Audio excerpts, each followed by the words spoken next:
¿qué tal amigos?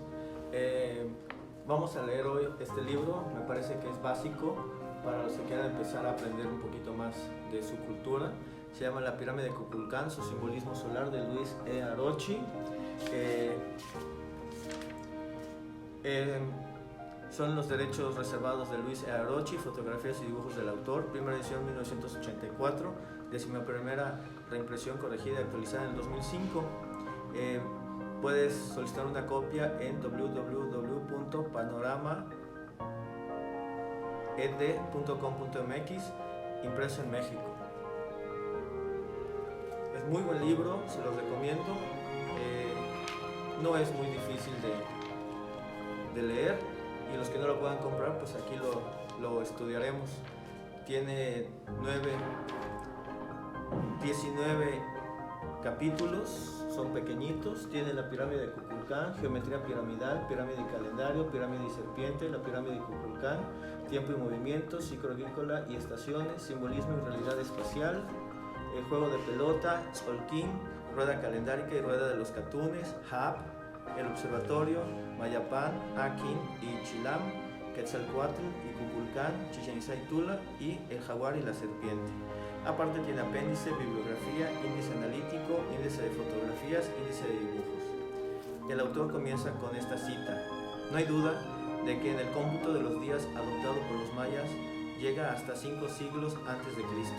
Este cómputo del tiempo es tan evolucionado y de tal exactitud que en ninguna otra región de la Tierra se encuentra algo semejante hasta la era moderna. No puede haber sido elaborado sencillamente por un pueblo primitivo, a pesar de las dificultades arqueológicas que se oponen a la admisión de una civilización avanzada. Giorgio Abetti, astrónomo. Luego pone una cita de Sylvanus G. Morley, arqueólogo. La religión maya sufrió un último cambio cuando a mediados del siglo XVI los españoles impusieron por la fuerza la religión cristiana, en lugar de las antiguas creencias y prácticas idolátricas. Sin embargo, lo poco que ha sobrevivido de aquella antigua fe no es la doctrina de la clase sacerdotal ni el culto esotérico, sino el culto de los dioses sencillos de la naturaleza, los chaques o dioses de la lluvia y la fertilidad. Las creencias domésticas de todos los días de la gente del pueblo han sobrevivido a los dioses más caracterizados de la invención sacerdotal. Este hecho no debe sorprendernos. Los dioses más complicados, creaciones del sacerdocio profesional, fueron olvidados tan pronto como desaparecieron en este mundo los sacerdotes que les habían dado el ser y mantenido su culto. Y fue precisamente sobre el sacerdocio donde se hizo sentir con mayor fuerza el peso destructor de la conquista española. El dios cristiano era un dios celoso, y sus ministros resolvieron que los sacerdotes indígenas debían abandonar sus antiguas creencias o ser exterminados. Con ellos hundieron la vieja religión esotérica, la ciencia y la filosofía, mientras que la fe sencilla del pueblo ordinario, mucho más difundida, ha sobrevivido en parte hasta nuestros días. Sylvanus G. Morley, arqueólogo. Aquí habría que analizar la religión de los mayas. Según muchos autores, la religión maya primero no tenía el concepto de dioses, eran más bien deidades. También era una religión a la que la clase alta gobernante tenía que invocar a los dioses y negociar con ellos. Entonces esta religión, ojo, esto es lo importante, crea deuda. Sin embargo, la deuda la paga la clase alta, con rituales y derramamientos de sangre, entre otras cosas, no el pueblo común y corriente. A comparación de la religión católica, que te da 10 mandamientos, tienes que seguirlos para poder llegar a un nivel espiritual alto. Sin embargo, hay un pequeño pero: nacemos todos pecadores y es muy difícil llegar a cumplir los signos de Dios, y eso crea culpa. Y la religión católica te controla a través de la culpa, no de la deuda. Sin embargo, aquí, para librarte de la deuda, con la religión católica tienes que pagar el diezmo y otros rituales. Pero la gran diferencia es que la clase baja es la que paga la deuda y la culpa, no la clase alta. Y con los mayas, la clase alta la que pagaba pues la deuda que adquirían con las deidades. Entonces esa es la gran importancia en cuanto a por qué la religión maya no convenía a los intereses del español, porque recuerden que la conquista fue a través de la religión y no tanto de las armas. Bueno, continuamos con la introducción. La naturaleza se presenta ante el ser humano en la antigüedad como un conjunto de fuerzas que afectan negativamente a su vida. Los primeros pobladores del mundo lograron sobrevivir merced a su adaptación al medio, pues eran incapaces de explicar racionalmente y menos prever o controlar la sucesión fenoménica. Esos hombres vivían temerosos y acongojados en una perpetua inseguridad. Si ahora lo vemos, ¿no?, con el clima como está, imagínate, en ese entonces era terrible. El hombre necesita relacionarse con sus semejantes para poder enfrentarse a la naturaleza, pero dichas relaciones le provocan una nueva incertidumbre, pues tampoco le es posible prever la conducta del prójimo, que puede convertirse en una amenaza para sus propiedades, su familia o su persona. El ser humano crea una mitología que le permite atribuir a dioses, genios, duendes, sirenas, náyades o ninfas las manifestaciones de los fenómenos culturales. Los pueblos comienzan a percibir una secuencia, un ritmo en esta manifestación fenoménica. Y pone una nota, Arochi Luis, la seguridad y el derecho. Continúo. Observan que los puntos brillantes del firmamento se mueven conservando un orden, que el sol manteniendo ese orden se desplaza día a día de un lugar a otro, volviendo al mismo lugar en un lapso considerable. Los egipcios observan los desbordamientos anuales del Nilo. Así, el hombre deduce que habita en un lugar en el que el orden prevalece contra el caos. Continúo. En donde es posible prever la aparición de ciertos fenómenos que se repiten periódicamente. Esta nueva actitud ante la naturaleza da nacimiento a una técnica primitiva, la cual permite aprovechar algunas fuerzas naturales en beneficio de los humanos mediante la previsión de ciertos fenómenos. Los hombres comprenden lentamente la elección de la naturaleza y fijan reglas que permitan conocer de antemano la probable conducta de sus semejantes. Se imponen normas que habrán de regir en una época determinada. La facultad de razonar les concede la posibilidad, pone un mapa de la expansión de la cultura maya, que es esta parte, aunque evita poner Centroamérica, pero recuerden que también Centroamérica es maya. Continúo. De escoger entre diversos fines, entre diferentes deseos o entre distintos actos, pues el hombre, a diferencia de los animales, puede proponerse fines, desear su realización y actuar consecuentemente, sin que el instinto le ponga un deseo o una conducta necesariamente. Los seres humanos son capaces de sentirse individuos en un momento determinado. Asimismo, pueden constatar su identidad y su continuidad a través del tiempo. La vida humana no está hecha, está haciéndose permanentemente. Ojo, qué lindo. La vida humana no está hecha, está haciéndose permanentemente. El hombre tiene conciencia previa de lo que va a realizar. En esta tarea se encuentra en un conjunto de posibilidades, entre las cuales tiene que elegir. Francisco Arroyo, Antropología Concreta. Continúo. Los hombres, intuyendo perfectamente que su existencia se desenvuelve dentro del tiempo y que el tiempo de cada uno de ellos es finito, buscan la mejor manera de satisfacer sus necesidades. Se vuelven sedentarios, labran la tierra y observan cuáles son las épocas propicias para la siembra, en íntima relación con los movimientos aparentes del sol y de la luna. Esos movimientos son estudiados por todos los pueblos de la tierra, iniciando con mayor cuidado la medición del tiempo y logrando solo unos cuantos la exactitud deseada. Cita.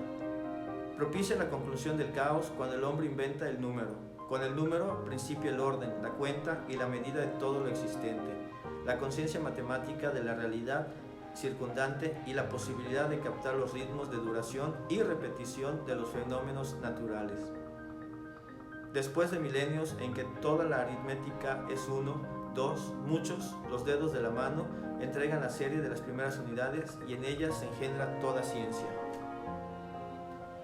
Comienza para el hombre una de las primeras edades lentamente, la aventura de la construcción del universo con la medida del espacio terrestre por jornadas que la noche corta y las primeras cuentas largas del tiempo con la suma de los plenilunios, y en un mundo preñado de misterios en el que todo tiene sentido mágico. Para el ser primitivo el número es la magia misma. Está en todas partes y en ninguna, penetra en el mito y lo hace simétrico. La unidad se integra victoriosa sobre los simbolismos dispersos. Se forman los rangos de deidades y el tardío descubrimiento de que la procreación es resultado del contacto sexual impone el sello de la dualidad en las primeras teogonías. Teo, Dios, gonías, religión. Los primeros principian a alargarse en cadenas cuyos eslabones, cuando están formados por días, anclan en algún lugar remoto de un pasado sin memoria, o se tienden hacia el futuro para caer en las manos violentas y caprichosas de dioses que matan y destrozan como el rayo, la inundación, el terremoto, la peste y la sequía. Mas los números parecen ser eternos, se suman unos a otros interminablemente con fuerza y vida propias, y se ha medido los tiempos del astro rey y de la luna, se han definido sus caminos, se sabe cómo se acompasan las estaciones con los 4 trazos del sol sobre la tierra, y se intuye el poder de la luna sobre las aguas del mar.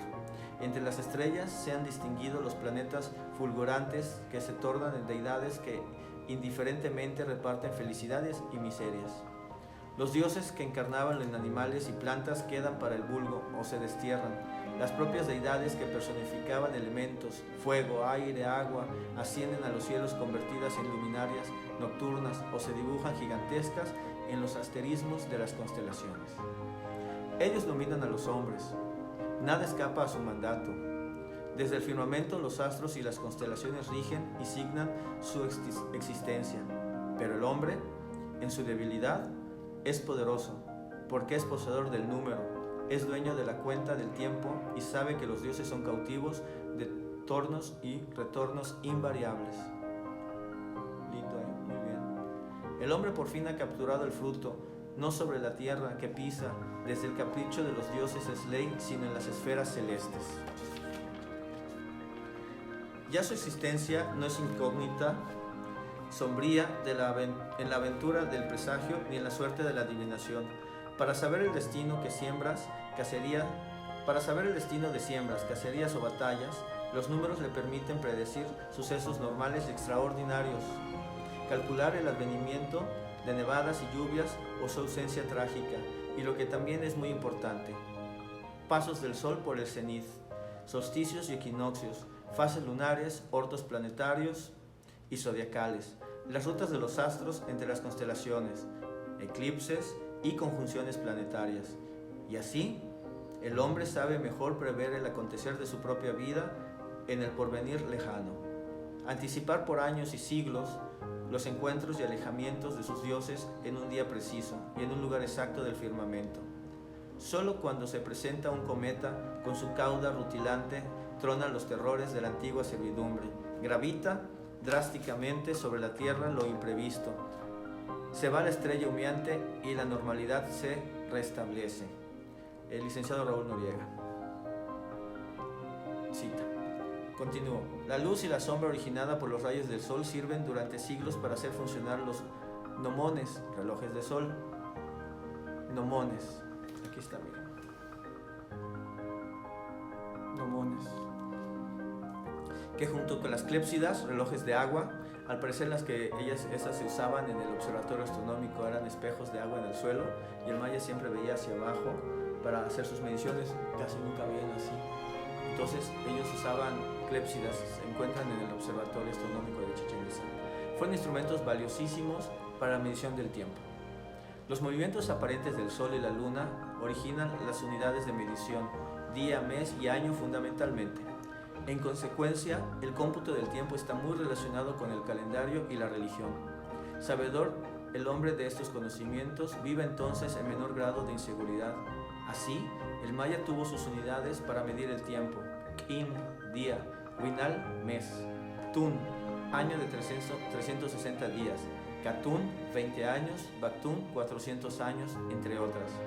En todos los casos, esas unidades se referían no al tiempo que va a transcurrir, como actualmente se hace, sino al tiempo realmente transcurrido. Ojo, repito, en todos los casos esas unidades se referían no al tiempo que va a transcurrir, como actualmente se hace, sino al tiempo realmente transcurrido.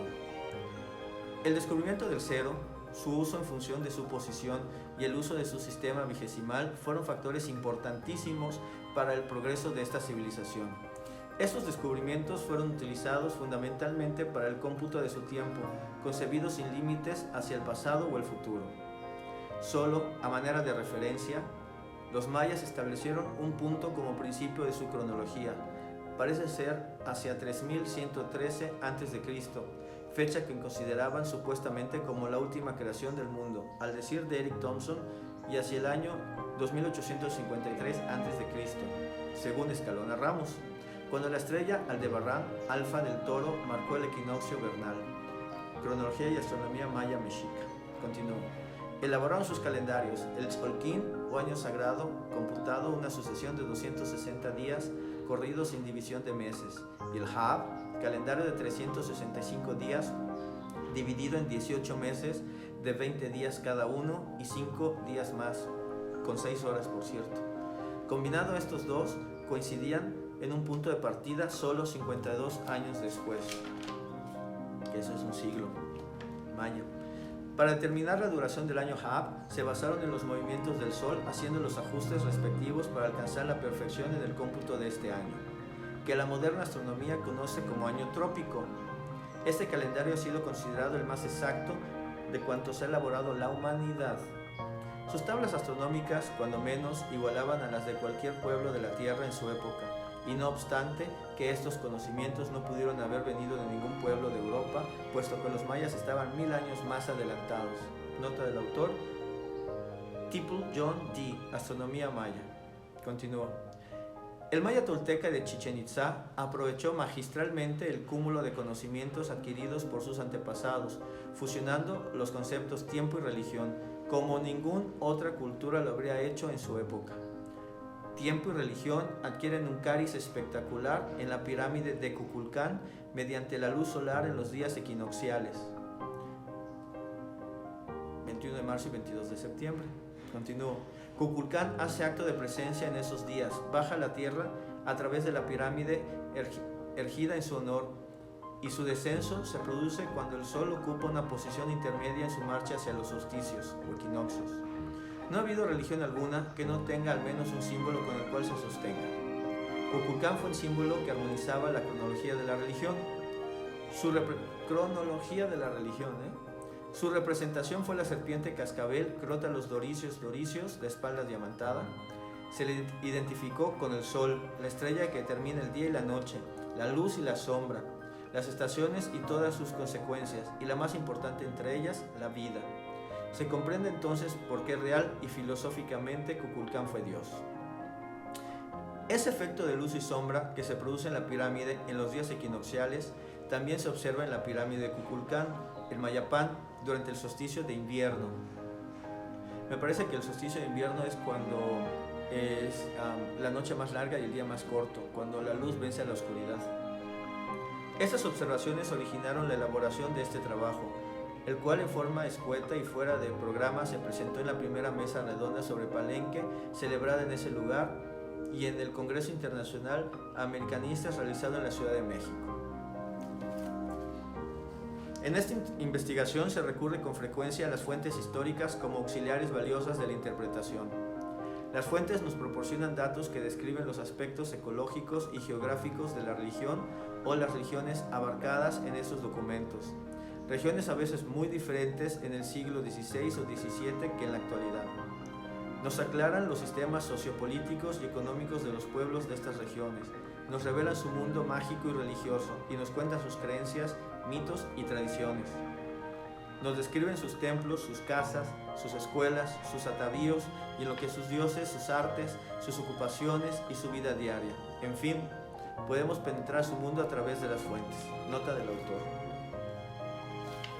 Bueno, después seguiría el capítulo 1, Chichén Itzá. Ese lo dejamos para la siguiente vez. Ánimo, suerte y vamos a leer juntos.